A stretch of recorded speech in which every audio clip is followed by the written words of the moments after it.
What's up, y'all? It's your boy eBay Fight Predictions, and we got some breaking MMA news, and we got some topics to talk about. I was kind of bored today, so I felt like I might as well uh, do some stuff and make a video because I just got off work pretty early. But there was some news that dropped today that I thought was actually kind of interesting. But yeah, let's talk about it. First piece of news: Fabricio Verdum's KO loss has been ruled a no contest. I guess Renan Ferreira, right? That's the guy's name. I mean, yeah, like that fight was. I felt bad for Verdum. The guy obviously tapped, right? But you're not supposed to let that go. You're supposed to make him go to sleep. That's kind of on Verdum's fault. But hey man, I hope they run it back. I don't know. The PFL has that kind of like regular season mentality. I shouldn't say mentality, format, more regular season format where they basically fight everybody. So you can't really run from anybody. So maybe they might run it back when they do the playoffs, right? So it is what it is. But yeah, sorry for the noise, y'all. But I'm on IG. But I feel happy for Verdum. It's not on his record. It is what it is. But next up, in more breaking MMA news, Amanda Ribas versus Angela Hill has been rebooked for June 5th. They were supposed to fight basically last Saturday. And I still think the same thing's going to happen. I still think Ribas is going to beat this girl. Can Angela touch her chin? Maybe. I don't know. Ribas is pretty chinny. I would say that if that's one knock I have on her, that's probably is that she is pretty chinny. She has been knocked out twice by Polyana Viana and Marina Rodriguez. Marina Rodriguez is a good fighter, so I'll give her a pass for that. But I mean, Angela isn't necessarily a knockout artist, but she can drop people. She did drop Claudia Gadelia. So the fight could be close. We could see some knockdowns, but I think Ribas is grappling, should win her this fight, and she should be able to overpower a girl like Angela Hill. So I'm going with that. And the biggest piece of news, the only reason I made this video is Kevin Lee versus Mike Perry at 170 is somehow in the works. Now, obviously, I think this is just all talk from Kevin Lee. Kevin Lee is somewhat called out Mike Perry and told him straight up, man, I'm trying to hop in your weight class and take everything from you.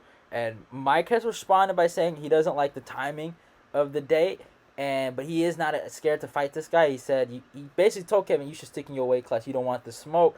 That's what he's based. I'm just paraphrasing. Obviously, he didn't really say that, but at the end of the day, this is a good matchup. I don't know if it's gonna happen. That's the thing, but this is a good matchup. I remember me and Kendall, my boy Kendall, the guy I kind of do with my eBay Fight Talk with, good guy.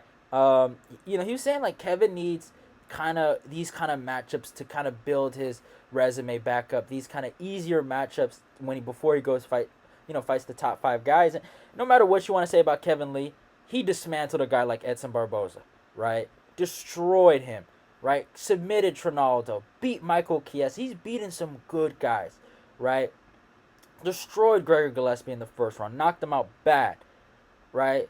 He is a legitimate guy, Kevin. And, I mean, he is a top 5 guy in the first round, but in the second or third, he doesn't become a top 5. He goes lower and lower, basically, in the rankings and becomes an average fighter in the third round because he gets tired all the time.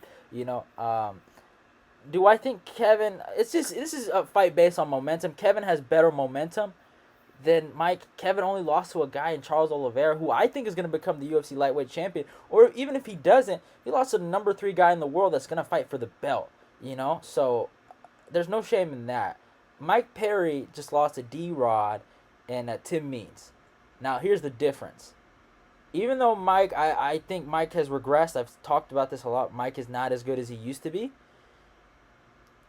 I still think Mike is big, and you have to respect the weight class. Mike did beat a legitimate lightweight in Paul Felder.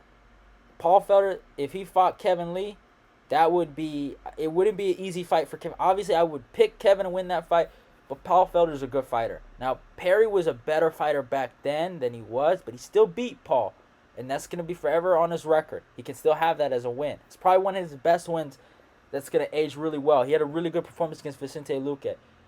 Perry is a tough guy. He's always going to be in your face. If it's a 3-round fight, I think Kevin can take it. Even if I couldn't even say even if it's 3 rounds, Kevin might tie. Like, you never know. But I wouldn't be surprised if a guy like Mike Perry might catch Kevin's chin. I don't think Kevin has a bad chin. He's never really shown it. He's a tough kid. He's from Detroit, but he's shown he doesn't like getting hit. That's what he's shown. And there's nothing wrong with not liking the feeling of getting hit. There's nothing wrong with that, right? But he's not as durable as I think he is. It's just something I've kind of noticed, but he's shown really good durability though. Like he's only been knocked out by what, Leonardo dos Santos, right? So that's not really that bad. So at the end of the day, Perry could win this fight. I'm not gonna doubt Perry, but obviously I'm gonna side with my boy Kevin Lee. I hope this is just. Here's my thing. I hope Kevin is just taking this because Kevin is getting bigger. He's been putting a lot of work in the strength and conditioning. I hope Kevin hasn't given up on lightweight, and he's making a full move to welterweight. Kevin is a big guy, but I remember when Kevin fought Rafael dos Anjos, he didn't look that big. They both looked like lightweights that went up to 170. So I don't know. Maybe Kevin is he's put everything into the weight class, and it is what it is. But yeah, I hopefully Kevin gets this done. I hope he doesn't lose.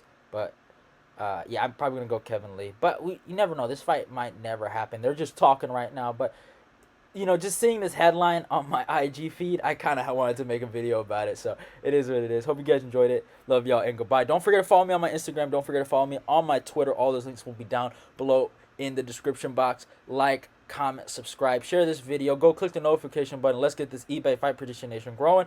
Also, check out my breakdown for Charles Oliveira versus Michael Chandler. I put a lot of work into that. Go check out my full card predictions. Tomorrow, Tony Ferguson versus Beneil Dariush's breakdown will be coming out, and I got some breakdowns for the rest of the week. Love y'all, and goodbye.